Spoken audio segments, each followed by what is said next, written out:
Hello, yeah, 5 Miss Ryan here. Hope you're well, and I hope you've been enjoying this wonderful weather we've been having too. Right, today I'm going to be reading the 6th and 7th chapter of Fing by David Walliams, and I'm so excited. As usual, what I'd like you to do is identify any new and exciting words and define them. Okay, let's get into it. Chapter 6. Two Evils. Well then, we can't go down to the vaults, said Mr. Meek, and that's that. Mrs. Meek was not taking no for an answer. But what about our darling daughter? If we don't get her a Fing, there will be tears before bedtime. Oh, yes. The man turned deathly pale at the thought. His eyes rolled back and he wobbled. Are you quite all right, Mr. Meek? But before he could reply, Mr. Meek fainted. Mrs. Meek went to catch him, but they both tumbled backwards and landed on the floor. Oof! She exclaimed as her husband landed on top of her.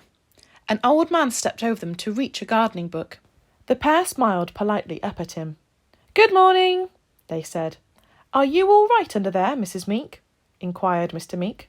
Yes. Are you all right? Me? Yes, you fainted. Did I? Yes. Oh dear. Oh dear indeed. Let me help you up. No, let me help you up. This went on for quite a while until finally both of them were on their feet. Now the pair had to choose between two evils. Either they went down to the spooky vaults of the library or they faced the wrath of their daughter. The lesser of the two seemed to be the vaults. I don't think we have a choice, said father. Then follow me, replied mother. Mrs. Meek led her husband to a battered old door in the far corner of the library. Cobwebs covered the cracks, and a sign over it read, Do not enter. Will it be dark down in the vaults?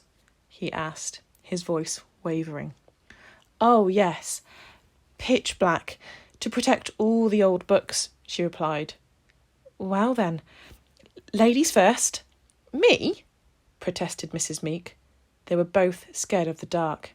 I insist, he pressed. I insist. I am a gentleman. I have to let a lady go first. No. That's very old-fashioned these days, Mr. Meek. You should definitely go first. No, you. You.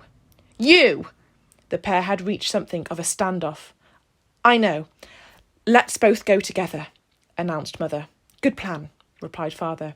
He took down the rusty old key that was sitting on top of the door frame, looking around to check no one was watching. He unlocked the door. Click. He fumbled for his wife's hand, and together they slowly descended the steps.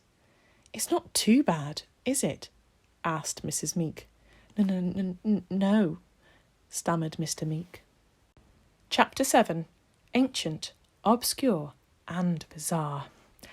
To his relief, Mr. Meek found a candle and a box of old matches halfway down the stairs. His hands trembling uncontrollably, he passed them to his wife, who struck a match and lit the candle. Strike. The flickering light illuminated shelves and shelves of dusty old leather-bound books. The library vaults were a treasure trove of titles that were ancient, obscure and bizarre. There were thousands of books down there, all of them long out of print.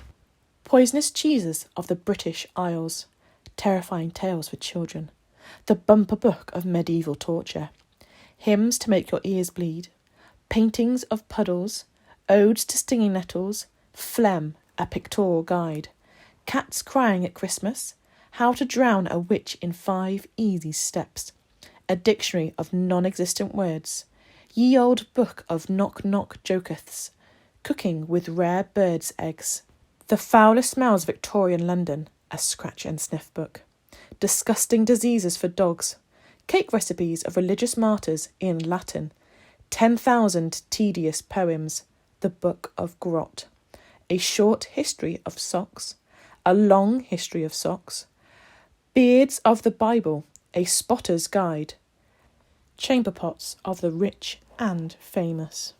One by one, Mr. and Mrs. Meek pulled the books from the shelves. With just a candle to read by, they searched the millions upon millions of words for any reference to a Fing. Just as they were about to lose all hope, Mr. Meek thought he saw something move at the corner of his eye.